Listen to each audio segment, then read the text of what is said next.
Oke. Bagaimana cara untuk menjadi orang yang pemaaf? Ya dilatih. Untuk menjadi pemaaf itu perlu latihan. Semuanya butuh proses, butuh latihan. Caranya bagaimana? Ya kalau marah jangan diperturutkan. Kalau benci jangan berlarut-larut. Ya. Kalau punya masalah dengan orang lain, jangan saling mendiamkan lebih dari 3 malam. Maka perlu dilatih. Memang untuk memaafkan kesalahan orang lain pada kita tidak mudah. Namun begitu kita harus memaksa diri kita untuk mudah-mudah memaafkan kesalahan orang lain. Toh tidak ada ruginya. Ada seseorang yang berbuat salah kepada kita, misal memfitnah kita, mencaci kita, ya, menyakiti hati kita. Tidak ada ruginya sebelum fulan itu minta maaf sudah kita maafkan. Itu tidak ada ruginya bagi kita. Saat kita bertemu dengan fulan, kita sudah memaafkan sebelum dia minta maaf. Setidaknya saat kita bertemu kita sudah tidak ada ghil lagi. Perkara yang bersangkutan sampai meninggal belum minta maaf kepada kita, urusan dia sama Allah. Permasalahan itu akan dia bawa sampai menghadap kepada Allah. Permasalahan tidak mau minta maaf. Ya, dalam muamalah ini. Dia menyalahi orang lain, memfitnah, mencaci, menghujat, menuduh, kok tidak minta maaf. Dia mati, meninggal, dia akan bawa permasalahan itu sampai kelak menghadap Allah. Karena itu hablum minan nas, ya, hubungan sesama manusia. Kalau hubungan sesama manusia, Allah tidak akan maafkan kalau manusianya belum memberi maaf atau belum meminta maaf. Maka urusannya sampai nanti di akhirat. Ya, orang yang bertakwa itu bukan hanya hablum minallah, namun juga harus baik hablum minan nasnya. Kalau kita sadar telah berbuat salah pada orang lain, maka cepat-cepatlah kita paksa diri kita untuk minta maaf. Kalau ada orang lain yang menyalahi kita, sebelum yang bersangkutan minta maaf, maka kita latih diri kita untuk mudah memberikan maaf. Bukankah pemaaf itu salah satu ciri orang yang bertakwa? Itu kata Allah. Coba diingat kembali Quran surah Al-Imran, ya, ayat 133, 134 itu. Surat Al-Imran nomor surat 3 ayat 133 dan 134. Wasari'u ila maghfiratin mir rabbikum wa jannatin arduhas samawati wal ard u'iddat lil muttaqin alladzina yunfikuna fis sarra'i wad dharra'i wal kadhiminal ghaidha wal 'afina 'anil nas wallahu yuhibbul muhsinin. Dan bersegeralah kamu kepada ampunan dari Tuhanmu dan kepada surga yang luasnya seluas langit dan bumi yang disediakan untuk orang-orang yang bertakwa, yaitu orang-orang yang menafkahkan hartanya baik di waktu lapang maupun sempit, dan orang-orang yang menahan amarahnya dan memaafkan kesalahan orang. Allah menyukai orang-orang yang berbuat kebajikan. Kan indah sekali Islam itu. Aturan Islam itu indah sekali kalau kita praktekkan. Dalam ayat ini Allah perintahkan kita. Allah perintahkan orang-orang yang beriman agar bersegera untuk menjadi pribadi yang bertakwa. Betul-betul bertakwa kepada Allah, bukan pribadi yang pura-pura bertakwa. Namun betul-betul menjadi pribadi yang bertakwa kepada Allah. Sehingga mau di depan manusia ataupun tidak, dia selalu merasa diawasi oleh Allah. Nah, kalau hanya pura-pura bertakwa, dia baik di hadapan manusia, pura-pura baik, di belakangnya menghujat, mencaci dan lain sebagainya.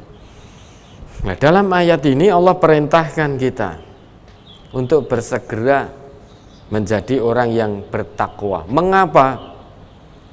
Karena bagi hamba Allah yang bertakwa sudah Allah sediakan ampunan, Allah siapkan surga yang luasnya seluas langit dan bumi. Surga yang sudah Allah siapkan ini luasnya seluas langit dan bumi, uiddat lil muttaqin. Hanya Allah siapkan, Allah khususkan bagi hambanya yang bertakwa. Dengan kata lain, ayat ini memerintahkan kita untuk bersegera menjadi pribadi yang bertakwa. Apa itu ciri hamba Allah yang bertakwa? Ayat selanjutnya menyebutkan cirinya. Alladzina yunfikuna fis sarra'i wad-dharra. Itu ciri yang pertama.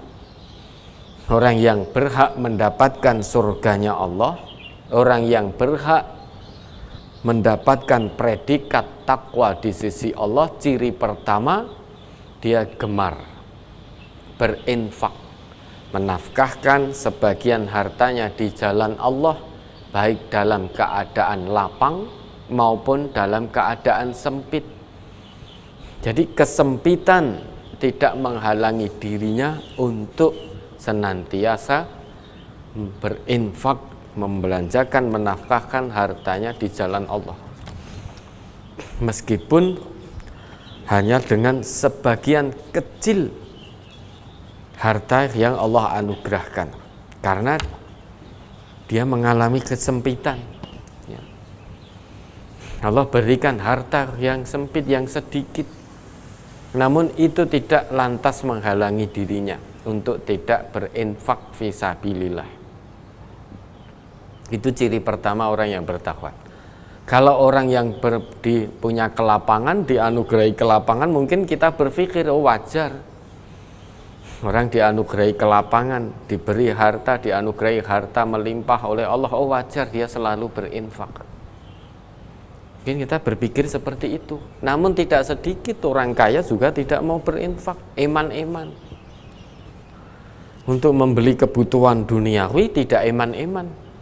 Namun untuk berinfak fisabilillah eman-eman. Tidak sedikit.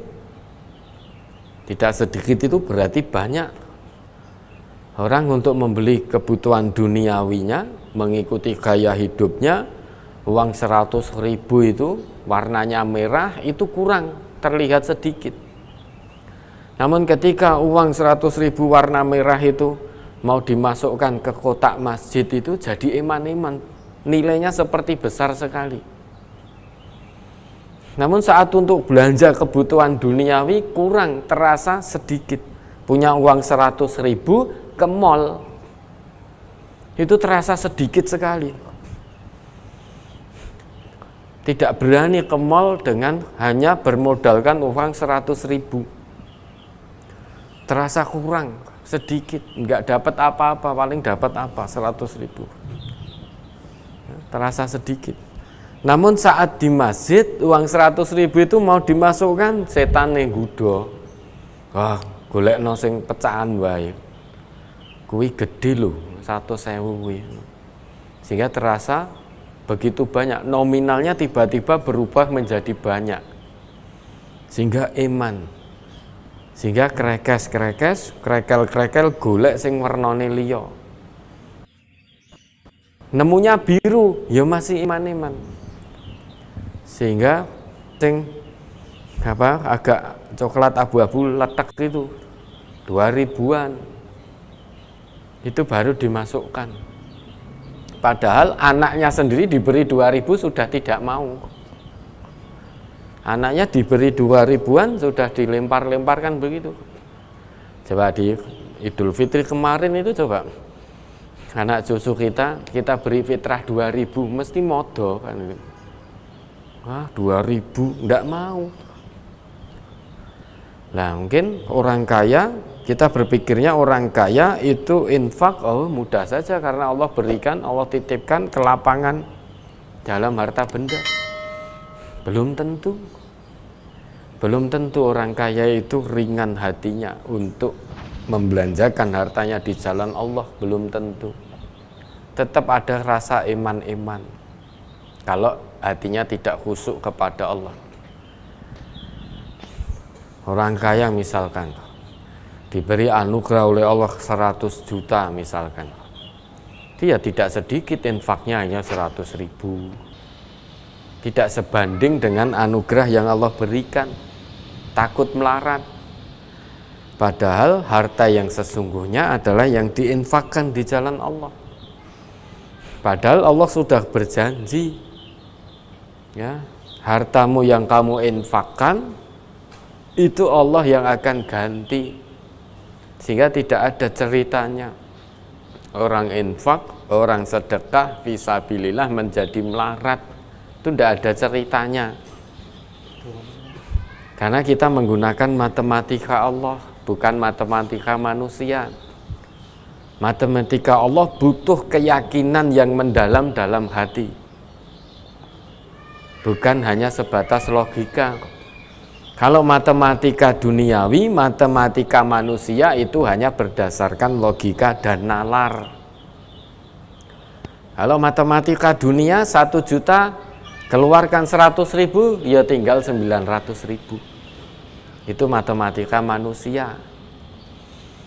Namun matematika Allah beda. Matematika Allah hanya bisa diyakini, dijalankan oleh orang-orang yang hatinya khusyuk betul.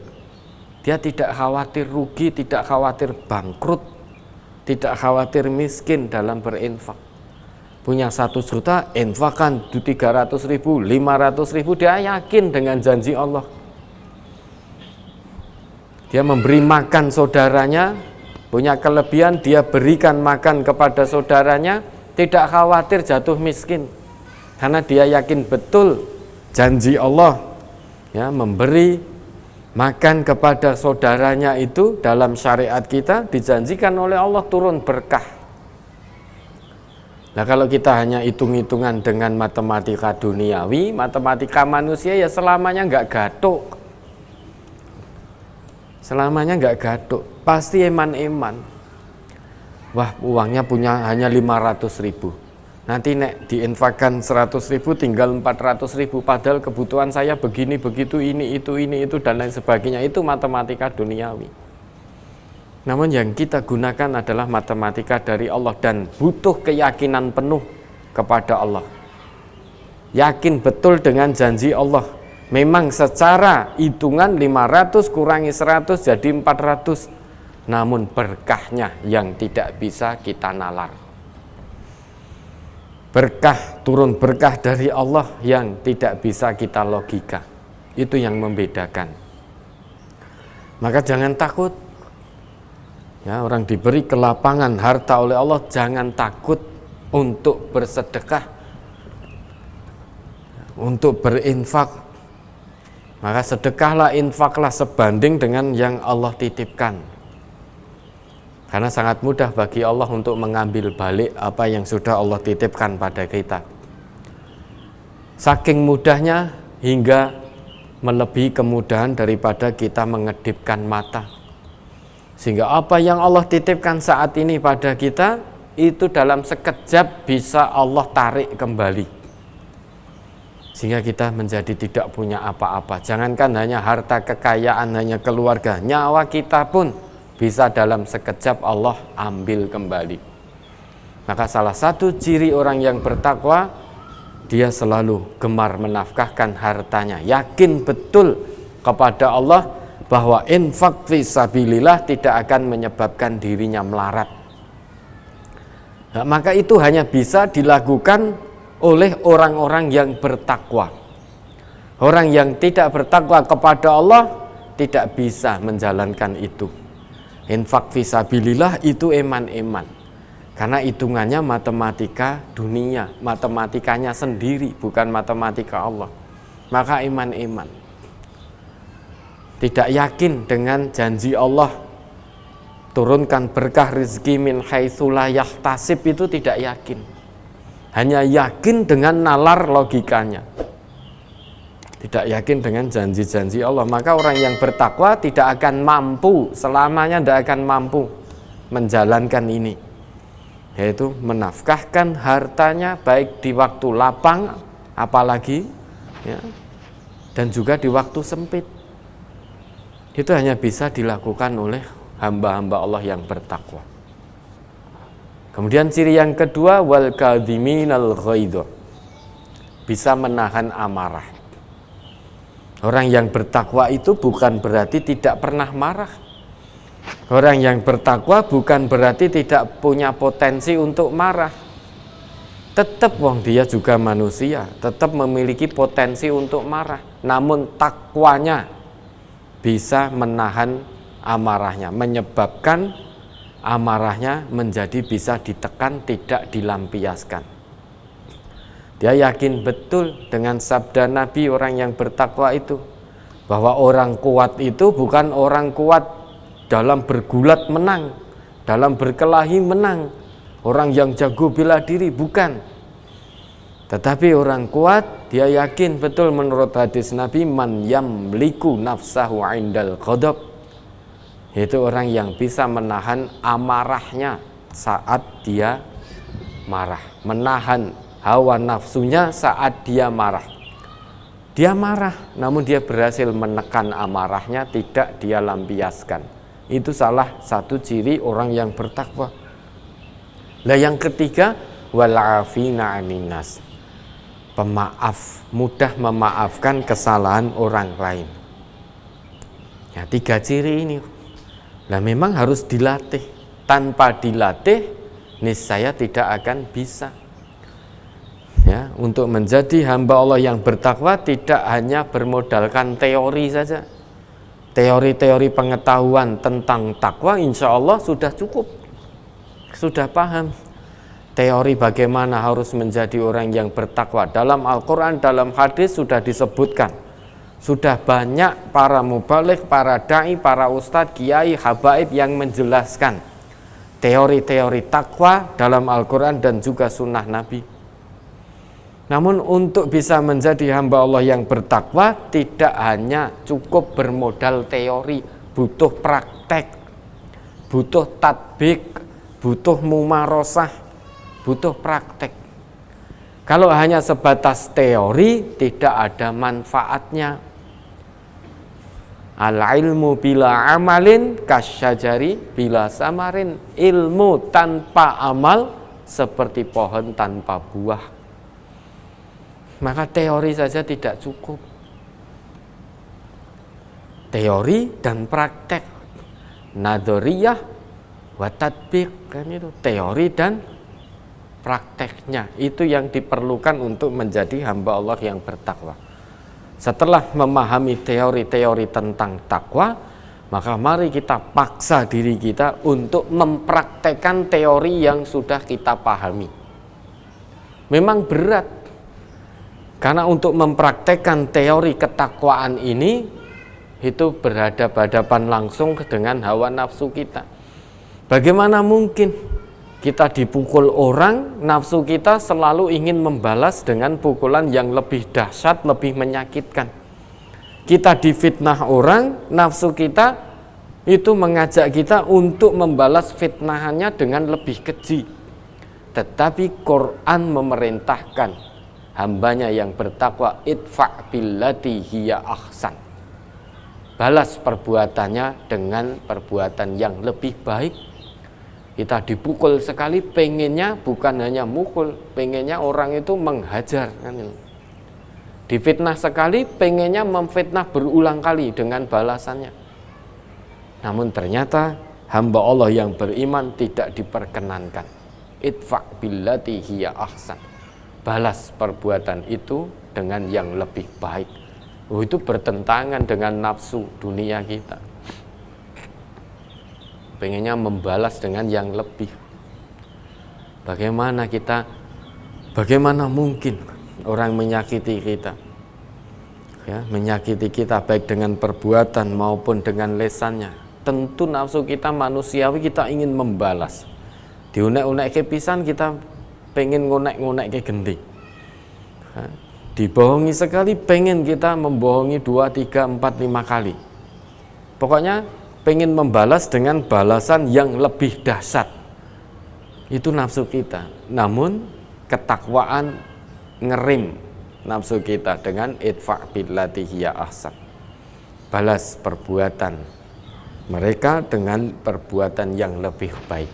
Kalau mereka memutuskan hubungan silaturahim dengan kita, tidak boleh wis yo wis, neng-nengan yo wis, tak turuti. Oh, tidak boleh. Kalau kita ingin bersegera menjadi hamba Allah yang bertakwa, silman qata'ak, sambung silaturahim orang yang memutus silaturahim kepadamu. Wa'ati man harramak, beri orang yang mengharamkan untuk memberi sesuatu kepadamu. Ya, kan ada itu. Wis ditenono, engko nek anu ra arep tak kei. Anak kowe ra manut aku, engko nek anu ra arep tak kei. Ya sudah, beri dia duluan. Dia sudah mengharamkan untuk memberi sesuatu kepadamu. Maka jangan dibalas. Oh yo wis, nek ngono aku yo ora sudi ngekei kowe. Ya jangan begitu. Kalau kita balas demikian, apa bedanya? Sama berarti. Nah kemudian wa'fu amman dzalamak, maafkan orang yang mendolimimu. Menyalahi jangan kita balas dengan menyalahi, namun dengan perbuatan yang lebih baik. Untuk menjadi pemaaf itu harus dilatih. Dan kita kalau ngaku sebagai orang yang beriman, mari berusaha bersegera mungkin menjadi hamba Allah yang bertakwa. Salah satu cirinya mudah memaafkan kesalahan orang lain kepada kita, meski orang lain itu belum meminta maaf kepada kita. Tidak ada ruginya kita memaafkan orang yang mana orang itu belum meminta maaf kepada kita.